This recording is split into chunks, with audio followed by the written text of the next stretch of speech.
En este ejercicio nos dan un punto del tercer cuadrante, el menos 3, menos 5, se nos pide representar su vector de posición, calcular el módulo de dicho vector y calcular en grados sexagesimales el ángulo orientado que forma con la parte positiva del eje OX.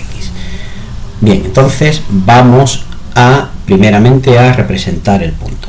Entonces lo tengo aquí, lo he hecho con ayuda de GeoGebra. Tenemos aquí el punto menos 3, menos 5 y hemos pintado su vector de posición. Tenemos que calcular el módulo de este vector, que es simplemente la longitud. Podemos usar el teorema de Pitágoras o podemos utilizar la fórmula correspondiente.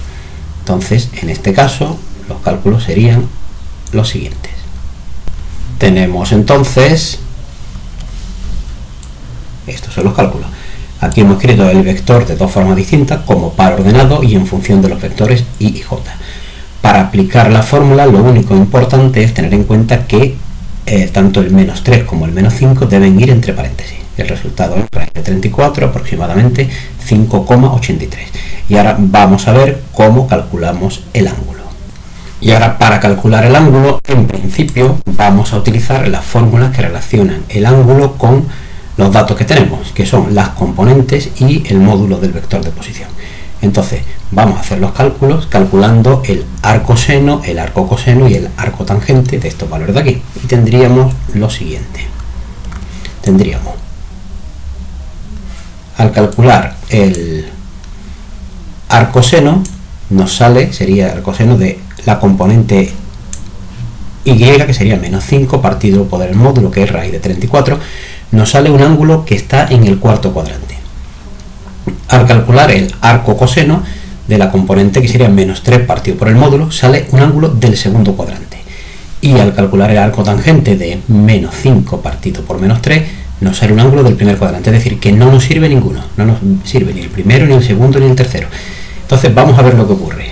Vamos a ver una construcción con GeoGebra, que la tengo aquí, y entonces vemos lo siguiente.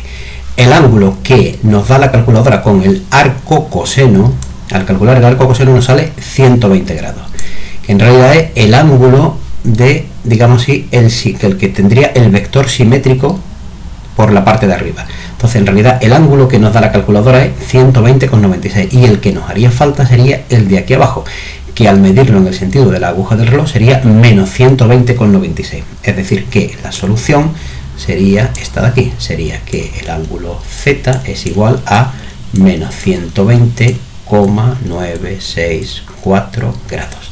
Es decir, que en el caso del tercer cuadrante debemos utilizar el arco coseno y cambiarle el signo. Y ya estaría terminado el ejercicio.